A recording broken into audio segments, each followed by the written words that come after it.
Hey, have you ever wondered, can you beat Monster Hunter GU while only being in a single locale? I have too, and today we'll answer that question. And the short answer is absolutely not. Yeah, wasn't really sure what I was expecting. Literally the first 5 key quests in the game go to 3 different locations, let alone everything that comes afterward. So this challenge was never really possible in the first place. But what if we changed the rules just ever so slightly? What if, instead of being in a single locale, the rule was that we can only hunt, gather, and collect items in a single locale? This is the question I set out to answer today. Can you beat Monster Hunter GU by only getting all of your items from a single map in the game? But before we find out, we gotta establish the rules first. Can't have a challenge without rules, can we? First and most obvious rule is that all my weapons, armor, and equipment must come from a single map that is designated to me at the beginning of the game. Now, there are 2 exceptions to this rule. The first being the equipment we're given at the beginning of the game. This is just a convenience thing since I wanted to start the challenge right away and the early game was already going to be annoying anyways, so I didn't want to spend the first 2 or so hours gathering bones and iron just to actually have some equipment to start with. And if you want my honest opinion, the starting equipment really isn't doing anything for me anyways, so it didn't really matter. The second exception are items that are obtained from Banera or the hub. Similar to my locale, I'll be designated 1 village out of the 5 in the game. In this case, being Banera and the hub.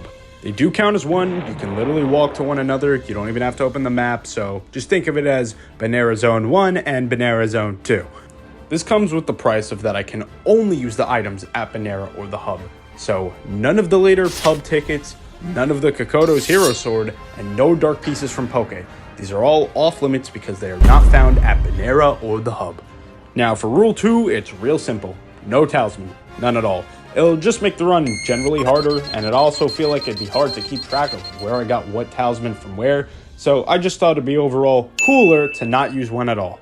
Now the third and final rule is that my run is officially completed when I kill the final boss of the game, that being Altalka in the G rank pub.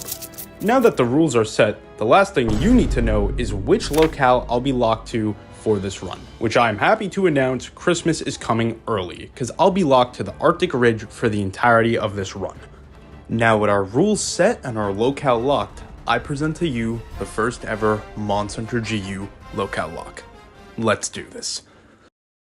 After opening a new save file and starting our run, my first mission was to swap off the Sword and Shield weapon.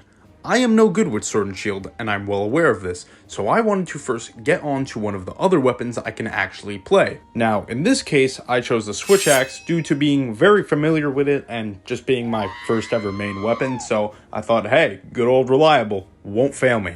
Now, after putting down the Sword and Shield and switching to the Axe, the first thing I did is ran over to the hub to go see what will be the first quest we complete in this run. But little did I know, there was already a problem looming that I wasn't expecting. Oh, the music's fucking heat. I love it. What? I don't have enough money? Hold on. Oh my god, our first issue is already arised, being fucking broke. After running into our first problem of poverty, I immediately ran over to go sell any of the equipment I could. The equipment ended up being the hunting horn, the charge blade, and the greatsword. Well, I know I'm not using hunting horn, mainly because I suck ass at hunting horn. And as much as you're not going to like it, Raiden, I'm selling this charge blade. What else do I not use at all? Greatsword, goodbye. These were the weapons I was by far the worst with, and I couldn't see any real potential in them for me personally, because while I don't use any of the gun weapons, I can actually see them being useful in specific hunts. Now that we're done making our quick cash, it's time for the first hunt of the run, which ended up being Yiankaku. Now this is where I chime in and say, the first 2 hunts I went on did not matter at all. Let me explain. Originally, my designated area was gonna be the Ancestral Steppe, but this ended up just not working out at all. What ended up making me feel this way is that the Ancestral Steppe is an area exclusive to high rank only, meaning I wasn't going to be able to upgrade any of my armor, weapons, or more importantly, be able to get almost any items from the overworld till high rank. And watching myself bounce off every single part of Yiankaku was not making me feel good. This has been already, I'm definitely swapping to like a gun-based weapon, because I need to. I very much need to. The sharpness is going to be a, like, distinct problem. After abandoning my first attempt and coming back with the bow, I found that I just wasn't doing anything of value. Now, at the end of the day, if I was a better hunter, or if I just toughed it out long enough, these hunts were very much winnable. But was it worth it, considering that the whole point of this challenge was supposed to be that I am locked to one area and have to be creative about my problem solving? Big brain time. Which, being unable to do anything about my weapon, armor, or items until high rank just didn't seem fun. And at the end of the day, I did not want to try to kill all these monsters with only yellow sharpness and 80 base power weapons. Now, if you're running down to the comments right now and about to say that this is a skill issue and I should have kept going anyways, I have one thing to say to you. True, and yeah, that's pretty true. That's true, and yeah, that's true. That's true. That's true. That's pretty true. That's pretty true. I mean, that's true. Yeah, that's true. That's true. That's fucking true. Now, after accepting my lack of skill, I decided to swap the area finally. But at least, if I was going to swap the area, I was not going to make it easy. So I ended up choosing the Arctic Ridge. Out of all the starting areas, the Arctic Ridge is by far the worst for this challenge, for several reasons. The first being the lack of monsters that can even be found at the locale. Now, as most of you may already know, each locale in the game has a set of monsters that can be found and fought there. And our good buddy, the Arctic Ridge, is tied for the least amount of monsters that can be found on a single map. Now you're probably thinking, Shion, what gives? The Verdant Hills has just as many monsters as the Arctic Ridge and is also a starting map. What makes the Arctic Ridge so much worse? And to answer that question leads me to my second reason on why the Arctic Ridge sucks ass for this challenge. That reason being that most of the monsters on the Arctic Ridge only really use ice or thunder as their element, meaning we are locked into ice and thunder weapons for most of this run. This could very easily become a problem, especially since most of the weapons I like to use do a lot of elemental damage and need to take advantage of the fact that monsters have elemental weaknesses. And to complete the holy trinity on why the Arctic Ridge sucks ass for this challenge is its very limited materials. The Arctic Ridge has a bunch of materials that are exclusive to it, which is great. Counterpoint, it also has a bunch of materials that are exclusive to pretty much every other map on the game. Now, I won't exactly tell you what those materials are, considering I promise you, you'll see soon enough, and if I don't tell you, the sooner we can start our actual journey. So welcome to the first step on our exciting adventure, which will be gathering. Listen, I can explain. I was shooting Cheetos at that Jinkaku for just a little too long, and I mentally wasn't really all there. And if I didn't go get a little pick-me-up and a few upgrades, I definitely was going to crash out. So this was a necessity by all definition. So I quickly grabbed our first gathering quest, went to the Arctic Ridge, climbed all the way to the tippy top, and met our first monster at the pinnacle of the Arctic Ridge. Mad small, too. Who cares? Oh! Now, you may be wondering, Shion, why'd you have such a visceral reaction to seeing Bulldrome, the weakest monster in the game? And this just goes to show how much mental damage Yinkaku had accrued on me within the past hour and a half of streaming my run. Yinkaku had single-handedly rearranged my brain and made me believe there was no possible way I could beat that Bulldrome.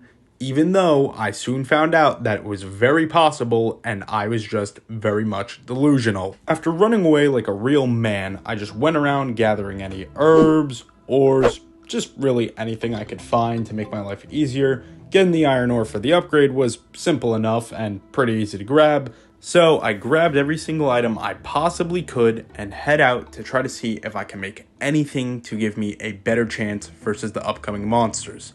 Which sadly, there wasn't much I could really do. I got enough iron ore to get the upgrade, which was always going to be the case. I'd have to be really unfortunate to have that not happen. But you know, that one weapon upgrade really did a lot for my mental.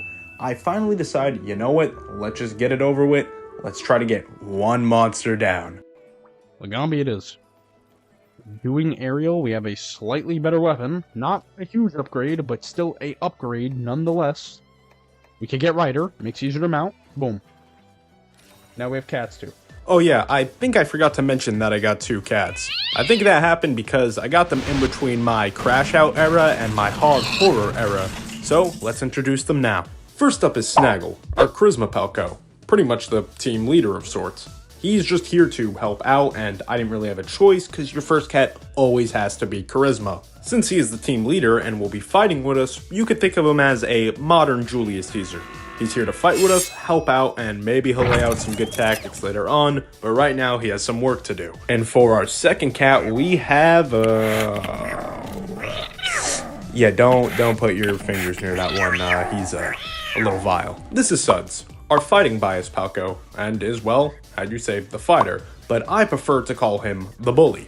Why you say that? Well, like any good bully, he targets the little ones first. His goal is to keep all the other smaller monsters away from me while I deal with the big bads. This is going to be very helpful later on so I don't get jumped in the back alleyways of the Arctic Ridge. Now with our 2 cats introduced and our quest set, let's see how I fare against Legambi. After quickly starting the quest and grabbing the items from the item box, I ran all the way to the top of the Arctic Ridge. You see, in the Arctic Ridge, they can only really be in one of these 3 places. There's a few exceptions, but it's incredibly rare, and at the end of the day, you're gonna end up fighting them here. Now, this first quest is really important for me getting my confidence back, and honestly, it went pretty well. I forget how easy mounts are early game. I'm typically fighting like EX monsters in my spare time, so it's like, well. Keeping up my good streak, I was able to mount the big bad bun one more time, and as soon as you know it, the Legambi went down. Some people who play Monster Genu don't even know what SP state does. There we go, first quest completed, and it was a key quest, and we can actually use the parts. Let's fucking go. This hunt went extremely well. It went so well that I was able to ignore the fact that I wasn't able to make any piece of Legambi equipment. And even though it didn't give me any piece of new equipment, it gave me the confidence I needed to rematch the pink rubber ducky. We'll take them down. We'll do it. We'll get our vengeance. So, similar to Legambi, I grabbed the quest, went to get something to eat, and started the hunt. Alright, we're back. I brought reinforcements, aka my 2 felines, and I'm ready to kick ass. And kick ass we did, because not only did I not faint once during this quest, but this fight was very, very short. Can you die? You literally were limping.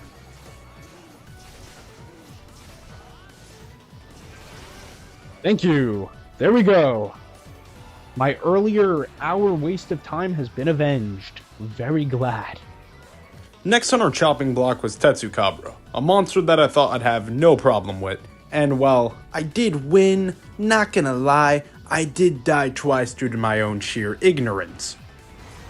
Ooh, I didn't. I was trying to run away. I was really trying to run away. But I did not know my weapon was still kept out. So that hit me and killed me. Bro, I pray to God I do not fail this hunt. I just want to kill this thing. Even though I messed up twice, I was still able to slay the Tetsukabra without any real issue. And to be honest, this is just a good lesson for me to learn early, not to get in over my head just because I'm about to kill the monster. While I got you here, I'm gonna let you in on an old gen Monster Hunter secret. If you don't know where the monster is and you're having trouble finding them, if you see one of the blimps going around and do the wave gesture, it will actually mark where the monster is on the map for you for a short time. This is really helpful for blind bitches such as myself who end up missing the monster even when it's right in front of them, or I swear I just can never seem to fucking find them. I don't know what to do, man. Yeah. I love this.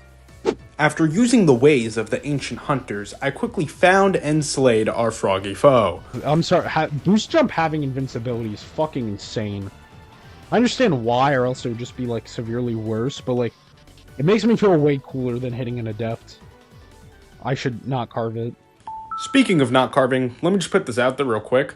For any of those who watch the live stream, or retroactively after this go watch the lives, I accidentally carved the monster a few times. I never actually used these parts and ended up selling them in between some of the streams. It's just a bad force of habit kind of thing due to, you know, playing a lot of Monster Hunter and always trying to get the carves. So don't worry, they're never used. I made sure those items get sold away. No problem. I did not cheat. And if you don't believe me, you can check for yourself. And the second thing I'd like to say is thank you. Thank you so much for watching this far. Genuinely, I worked insanely hard on this video. I have spent literal days in my editing software. And I'd just like to say, if you're enjoying it this far and you want to do me the extra favor, like, comment, and subscribe.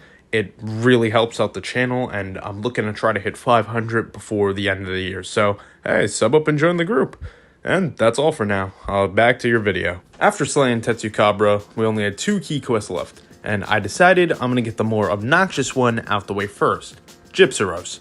While the Gypsyros may lack in strength, he makes up for it tenfold with how fucking annoying he is to fight. With that being said, the fight wasn't inherently hard, but I just really wasn't having a good time. Why did they make you? Like, who was sitting at the table and was like, I got a brilliant idea, right, guys? So first, there's Monster, who always has a flashbang on its forehead at all times, and then it starts spitting acid at you. What do we think? Then everyone clapped, and that guy got a promotion. Putting my grudge with Gypsyros to the side, this fight wasn't really that bad, but, you know, gotta put the rubber chicken down sooner or later. Thank you. I killed him with oh my god. And he's actually, I realized he didn't fake his death this entire time. That's so strange. Before we go on to our final key quest, I decided to do a little bit of gathering at the Arctic Ridge, considering, well, we really are running with the same gear we have since the very beginning, and we could use a slight upgrade.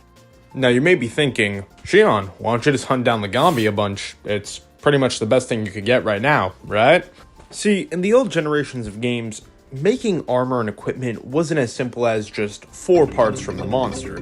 You see, in old games, typically it's like 2 parts of the monster, 1 part from a corresponding monster, and then some random item somewhere on some random map.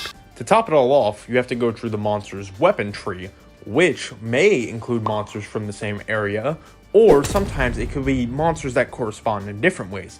For example, to make the Legambi dual blades, I gotta make the Arzuros dual blades, which guess what? You can't find the honey badger in the North Pole. Or another example with the Legambi armor is that a good chunk of it needs shiny beetles, which can be found in the high rank Arctic Ridge, but in the low rank Arctic Ridge, it can only be found in Area 9? Where the fuck do you see Area 9? Apparently, you need some food skill that, from my knowledge, I can't access, and my brain was already hurt enough anyways, so I just said fuck it and we'll do it out. Side tangent aside, I quickly gathered some materials, found a Bulldrome, killed the Bulldrome, and then head back to the hub to see if I can make anything of value at all.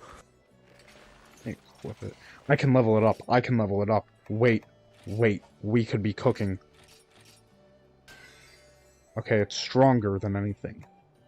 The next thing, Beetlite ore and Blaganga pelt. Can I get Beetlite ore? The short answer was no, I cannot get Beetlite ore. It is on almost every other map, except the Arctic Ridge. Who would have thought? After finding out there was no way to get Beetlite ore, I just said fuck it, threw caution to the wind, took my brand new weapon, and tried to kill the Royal Ludroth, which didn't go so great. You see, the Royal Ludroth hunt is the culmination of everything wrong with doing this challenge. Even though my new weapon was technically stronger, it really didn't matter because at the end of the day, I was still at yellow sharpness, meaning I would bounce off of almost every single fucking part of this dumb lizard. In addition, the smaller Ludroths just kept getting in the way consistently. And you may say, oh, well, you got cats for that, right? Well, the cats got tired of the labor I was putting them through and started to unionize after I gave them payment in exposure. How could they? This just overall led into some shameful moments I'm not very proud of. Tax do you give them? What can they even do? Like, most of them can't really do much. How did I wanna know what happened? Wanna know what just fucking happened right now? The little Ludroth triggered my counter, and then the big Royal Ludroth fucking hit me. That's insane. That should be illegal, honestly. This second cart led me to the scariest situation in my Monster Hunter player life. Cause I had no healing, had 1 cart left, have been doing this quest for well over half an hour, and was put into a sudden death match with an overgrown fucking sponge. I would prefer that power up when he was asleep.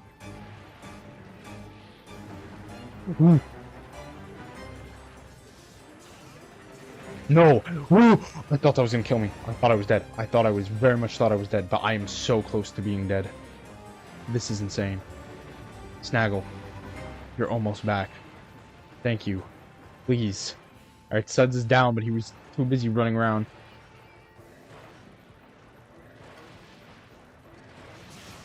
Thank you! You were one hit away! Oh my god. Oh, why? Why? Why does it have to be this way? Now, this was a huge dub, both physically and mentally. I needed this triumph more than anything. But it could not prepare me for what I was next about to get into. The second I got back from the Ludroth hunt, the first thing I did was try to figure out if there's a way I could obtain green sharpness. It was becoming far more apparent that I needed green sharpness if I wanted to move forward, especially that this is only HR1, let alone what HR2 has in stored and, you know, everything after that. After doing a little research, I found out that the Iron Lance could easily reach green sharpness and is something I can make right now. So I made the Iron Lance and just had to go on a quick little gathering quest to get what I need to upgrade it. So I quickly did some mining and came straight back to the hub to make my new weapon. I also made my cats some Legambi armor so they could have some more survivability for the upcoming hunt. I quickly then made myself one piece of Gaia Prey armor and one piece of the Hunter set with the leftover materials I had and got ready to face our biggest challenge yet, Blaganga.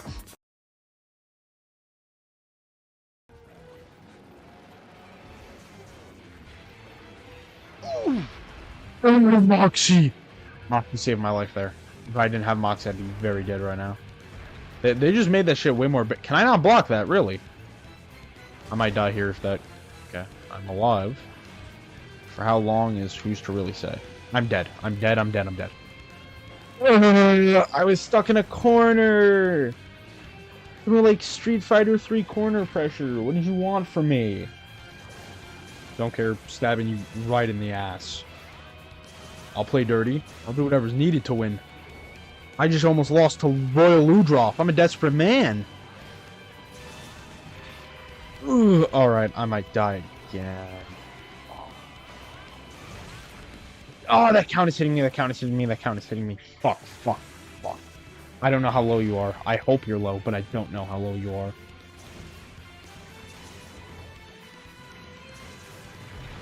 How? How? That count is hitting behind me because of...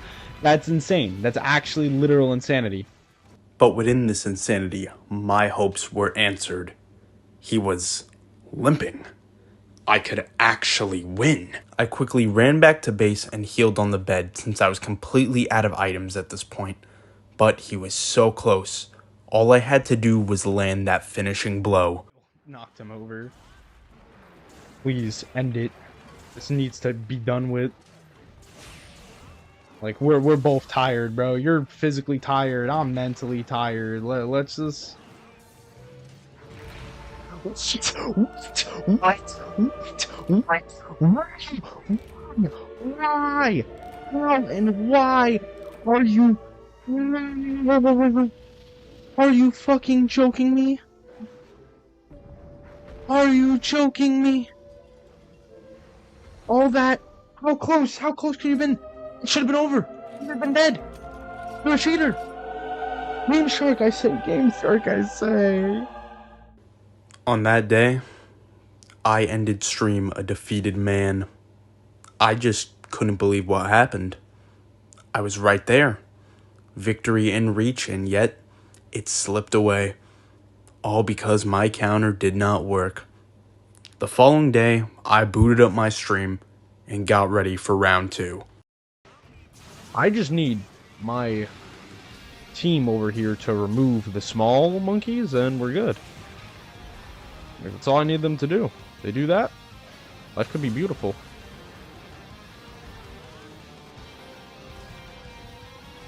My cat, stop lounging around. What do I pay you for? If that's an option, I'm not opposed, truly. Like, you know, how much you want? What do you take your payment in? I hope it's exposure, because I do that very well. Do not... No, I'm eating that. I'm eating that. I thought I had enough time. Okay, well, that was a fucking failure. Objectively, if I could just kill some of the smaller ones real fast, that'd be nice. You're all... both of you! I can't believe this unionization. I'm tired of it, truly.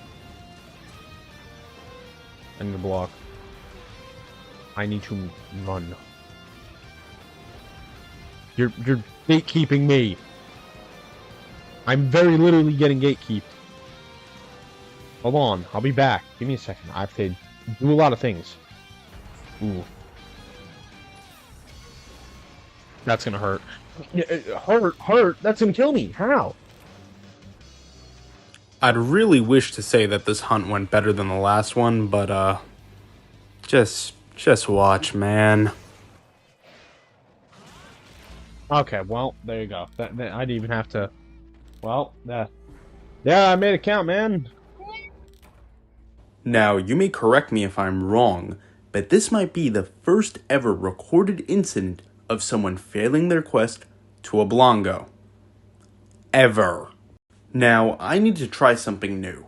I need to address the issues I had with these past 2 hunts.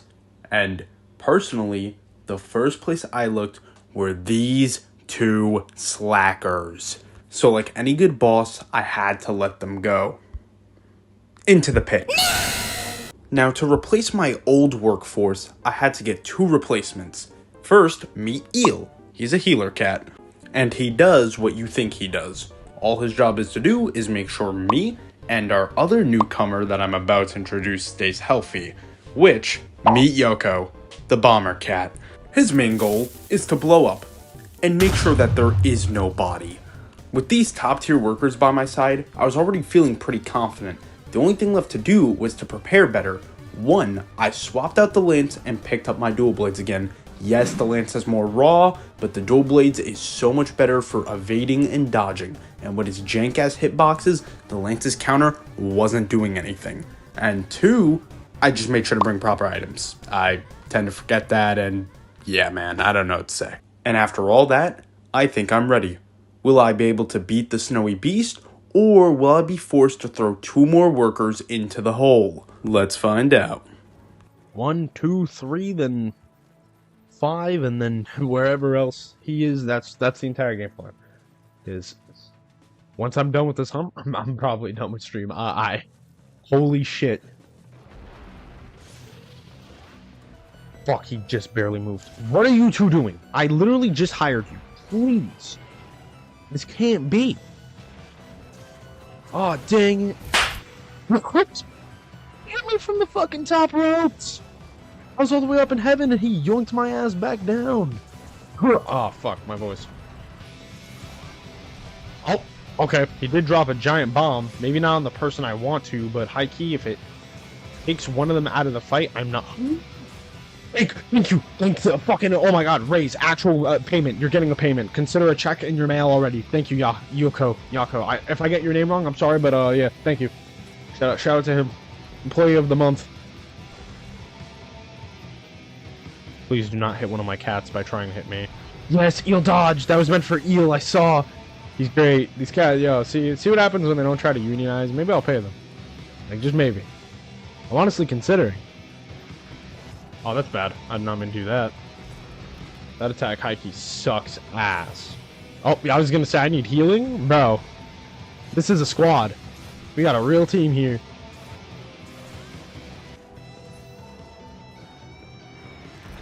Hit me. That fucking hit me. That's my first death. What does he do? He's just goated. Like, he just be saving my life and shit. Yeah, no. Just want to tell you that, you were an asshole to the bitter end. I fucking hate you. And I cannot wait till I see you die.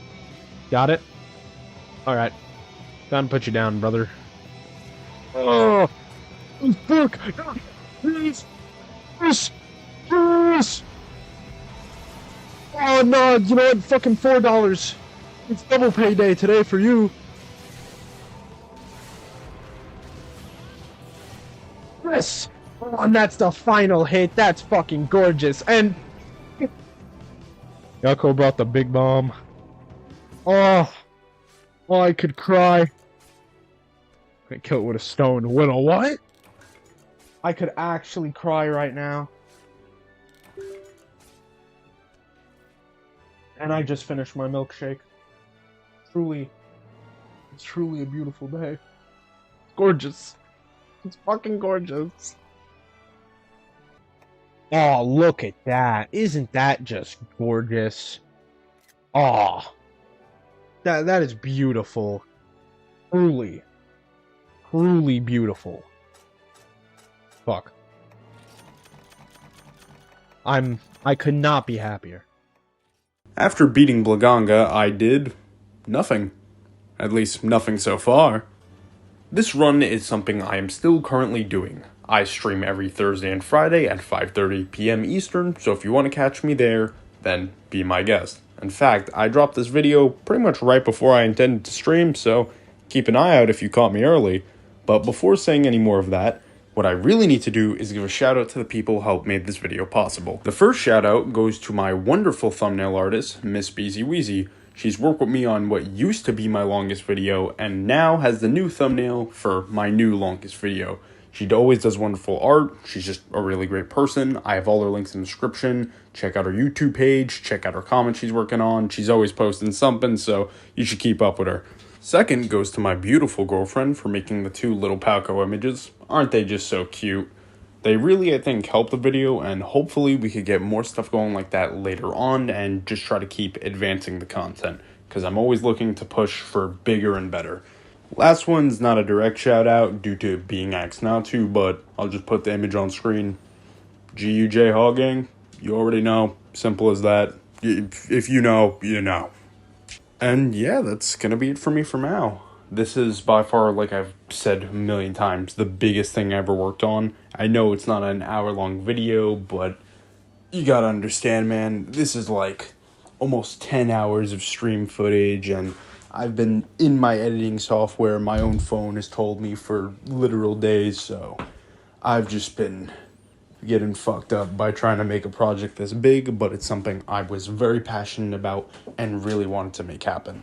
And if you made it this far to hear me, thank you. Truly, it means the world to me. Hopefully the next video shouldn't take as long. It's something just as ambitious, but nowhere near as large. So, hey, hopefully see you soon. And if this does well, you can expect a part 2. Alright, see you guys later. Bye-bye.